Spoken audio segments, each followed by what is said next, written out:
Quando os ponteiros se encontram e que nós ouvimos as 12 badaladas.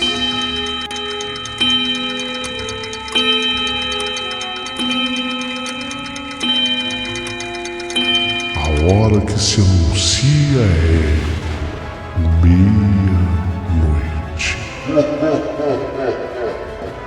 Uma hora em que tudo pode acontecer, inclusive nada. Mas hoje, muitos acontecimentos. Vamos à história de hoje.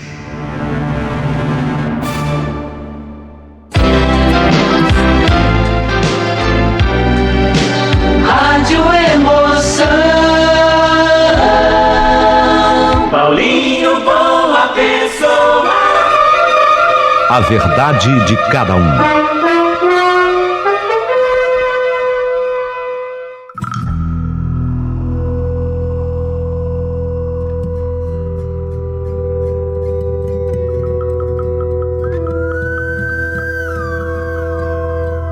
Meu querido amigo Paulinho Boa Pessoa, meu nome é Adriana Ferreira. Eu sou professora em nível universitário.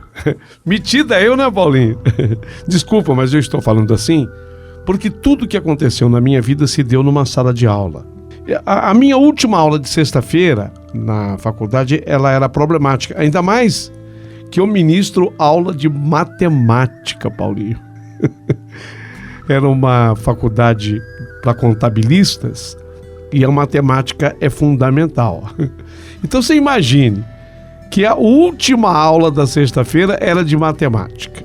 Então quando eu cheguei na sala de aula, os meus alunos naquela sexta-feira, eles não estavam querendo saber de nada. Já tinham vindo de uma aula anterior num ritmo que era para lá de difícil de quebrar. A professora já tinha deixado os alunos à vontade. Então eu percebi que, na verdade, toda sexta-feira, com aquela sala, era a mesma coisa, porque era a última aula e a última de matemática. A aula não rendia de jeito nenhum, porque era aquela, sexta-feira, há muito contragosto, eles abriam os cadernos, você sabe como é que é aluno universitário. Muitos ignoravam que você estivesse presente, e eu sou de uma boa energia, e não dá para ensinar ninguém que não queira aprender. Todo mundo que é professor que está me ouvindo sabe do que eu estou falando. Então, o que eu vou fazer? Eu resolvi ceder e ver o que os alunos estavam fazendo para passar o tempo. Afinal de contas, eu, como professora, também estava consciente de que a gente está sempre aprendendo com os nossos alunos. E fiquei muito surpresa naquele dia ao perceber que os meus alunos, eles tinham uma folha, uma cartolina, com uma circunferência desenhada na cartolina e com o alfabeto escrito em volta. E os números de 0 a 9 enfileirados no centro. E as palavras sim e não escritas nas laterais. Todos foram se juntando no centro da sala em volta de uma aluna.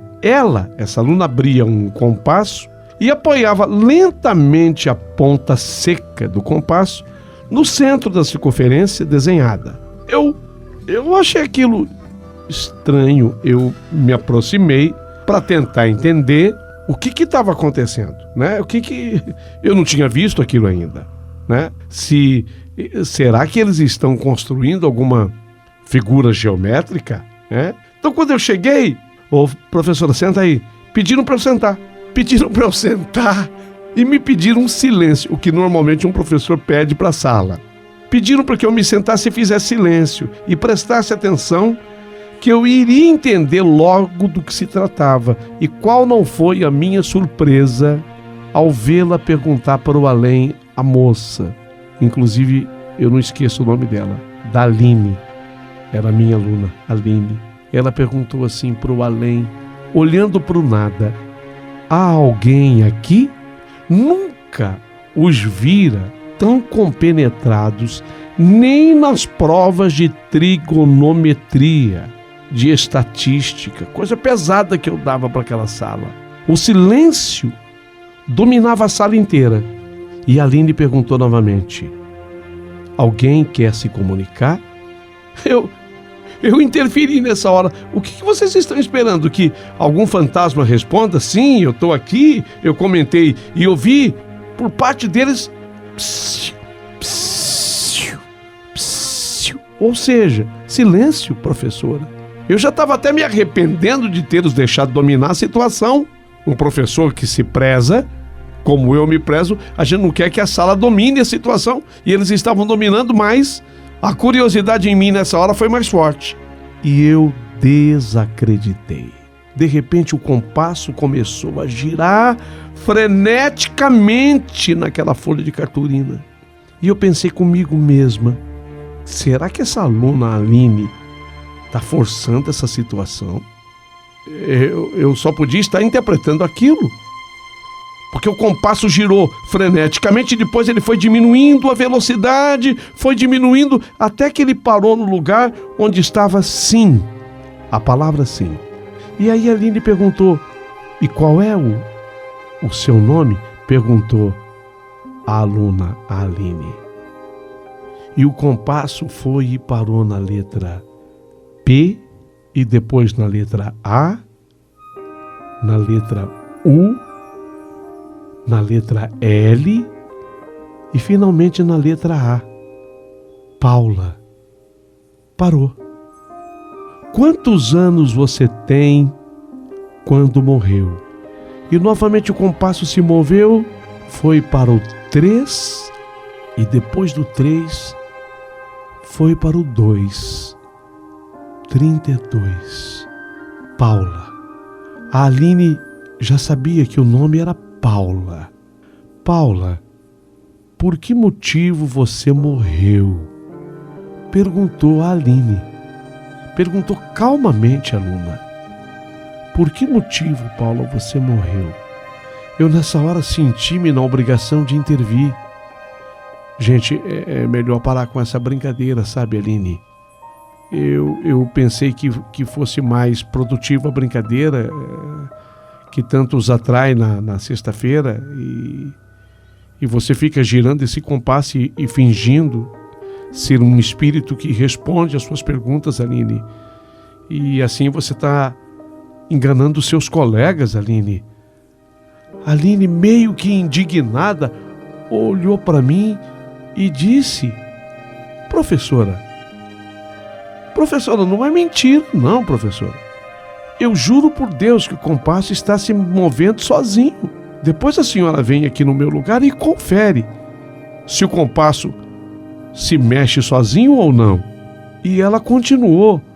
E o restante da turma pediu de novo silêncio para mim. A minha interferência não foi positiva, não foi bem-vinda. Então a Aline perguntou de novo: Paula, qual o motivo da sua morte? E o compasso moveu-se novamente, escrevendo, passando pela letra S, depois U, depois I e depois C.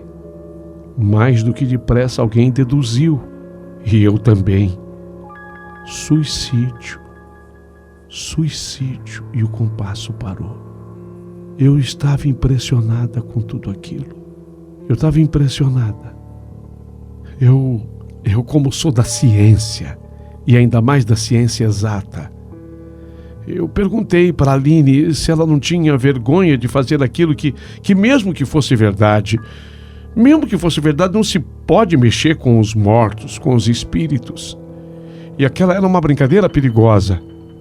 Discutiram um pouco, argumentaram, e a Aline retomou: Paula, por que você se suicidou? Nada, não houve resposta. Perguntou novamente: Paula, por que você se suicidou? Segundo a Aline, a Paula tinha ido embora. Ela não respondeu. Ela foi embora. Talvez incomodada até pela nossa discussão. Quer dizer, eu ainda comecei a ficar com aquele sentimento de culpa. Foi então que sugeriram recomeçar, mas me colocando no lugar da Aline. Já que me perceberam tão descrente, eu tão amante da ciência exata. Vamos retomar, vamos recomeçar. Mas põe a professora no seu lugar, Aline. Fiquei um tanto receosa, mas eu resolvi tirar a prova. A Aline me disse que eu deveria apenas apoiar de leve o polegar na ponta seca do compasso para que a força exterior agisse de forma natural. Fiz exatamente o que me disseram. Faz a pergunta, professora. Se tem alguém aqui, pode fazer a pergunta. Eu perguntei. Tem alguém aqui? Sabe, eu confesso que eu me senti até uma idiota e passou pela minha cabeça a ideia, sei lá, de eu estar participando de uma pegadinha e depois eles ririam muito da minha cara. Nada, o compasso não se moveu. Então eu perguntei mais 2 vezes. Tem alguém aqui? E na terceira vez eu perguntei, por favor, tem alguém aqui? E de repente eu tive a impressão de que o compasso havia se movido e sem que eu mexesse a mão. O meu coração disparou. Só que não foi só o meu coração que disparou, porque o compasso também disparou. A Aline dizia, deixa, professora, deixa a mão bem leve, bem leve. E finalmente o compasso parou na palavra sim. Eu começava a suar frio. Realmente algo moveu o compasso que não foi a minha mão, uma força estranha fez com que o compasso girasse. Eu não estava apoiando a ponta no centro da circunferência. Eu não fiz um movimento com a mão. A Aline disse, me orientando, pergunta o nome. E o compasso girava freneticamente. E eu perguntei o nome. E de repente, o compasso que vinha girando freneticamente foi diminuindo a velocidade e parou primeiro na letra C. E depois de ter parado na letra C, o compasso girou novamente e parou na letra E. E depois de ter parado na letra E, o compasso foi e parou na letra L. E aí eu estremeci, porque C, E, L forma céu. Céu. Com L no final. Céu. Céu? Eu sabia quem era Céu. Celso. Celso, meu falecido noivo, a classe não sabia dele. Eu evitava qualquer comentário sobre o Celso. Céu. Era assim que eu, inclusive, o chamava. Eu fiquei impressionada. Pergunta agora do que ele morreu. Eu não precisava. Eu disse, diante da classe atônita, eu sei do que ele morreu. Eu sei. Eu sabia quem era o céu.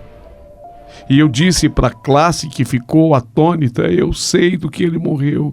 E nessa hora o compasso freneticamente se moveu e parou na palavra sim, tipo, concordando que eu sabia do que ele havia falecido. De novo na palavra sim, era o meu falecido noivo Celso. Ele havia morrido de acidente. BR-101, um lamentável acidente. Acontecido em 1992, num domingo de carnaval, 1º de março de 1992. Eu estava estupefata. Alguém sugeriu então que eu fizesse uma pergunta, não foi nem a Aline, foi um rapaz.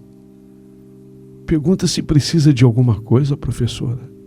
Eu não tinha mais condição de raciocinar. Mas diante da sugestão, achei muito válida a pergunta.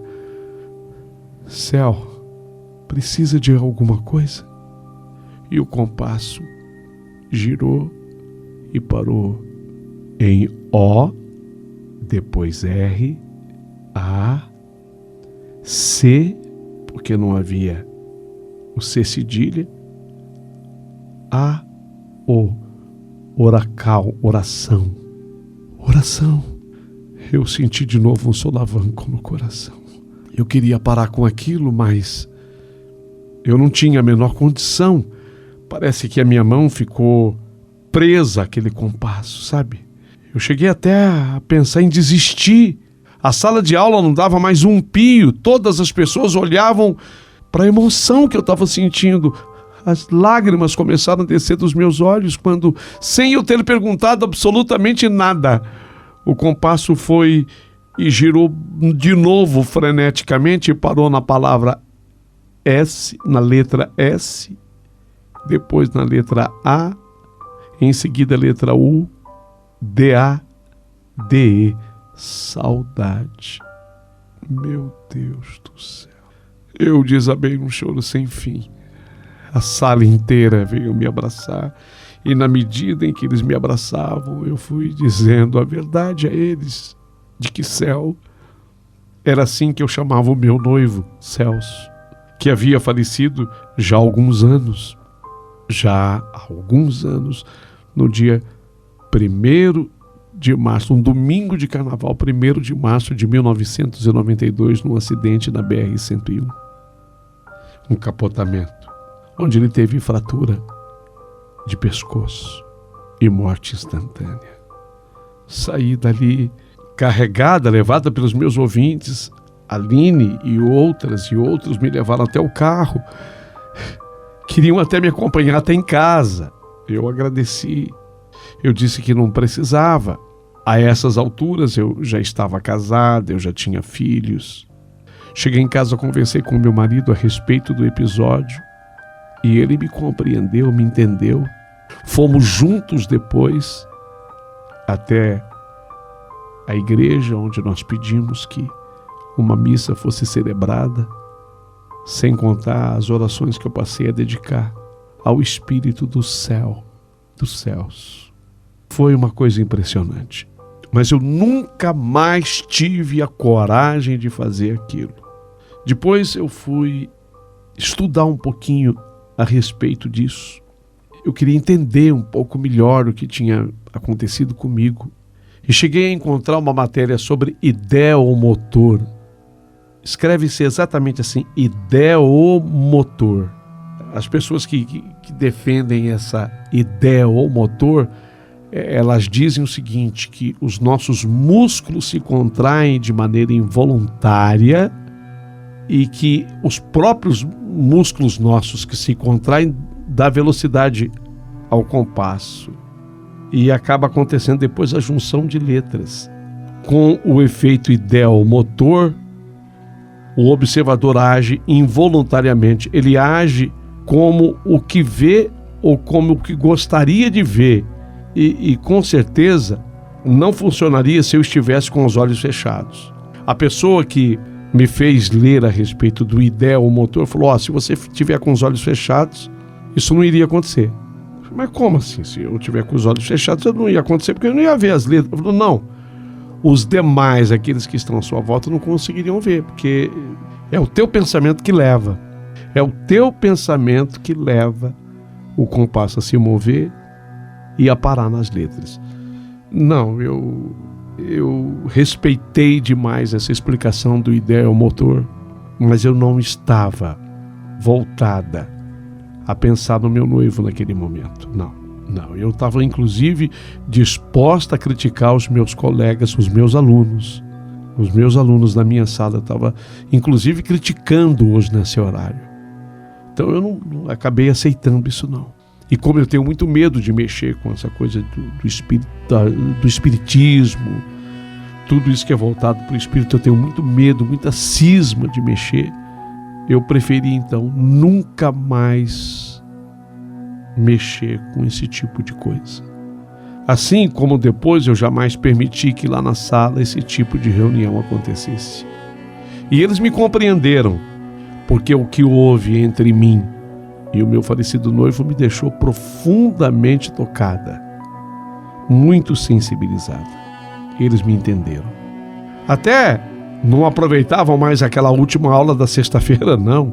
É difícil quando você numa faculdade, na sexta-feira, dá a última aula, ainda mais na matéria que eu escolhi, a matemática pura. Mas a gente aproveitava de outras formas, de outros jeitos, naquele jeito, com aquele tipo de, entre aspas, brincadeira, porque para mim isso não é brincadeira, nunca mais. Mas eu quero hoje desabafar com vocês, escrevendo essa carta exatamente para perguntar para vocês. Vocês acreditam que tenha sido uma manifestação espiritual de fato? Ou a ideia do ideomotor que me foi explicada faz mais jus ao que aconteceu? Você já leu a respeito do ideomotor? É isso que ocorre nesse tipo de ação? Ou é espiritual? Por favor, fala comigo agora. Você gostou da história? É? Que bom! Então, por gentileza, manifeste-se. Manda o teu comentário a partir de agora, dá o teu joinha, aproveita e se inscreva no canal do Paulinho Boa Pessoa. E se puder, torne-se também membro do canal. Vai ser muito importante para todos nós. Muito obrigado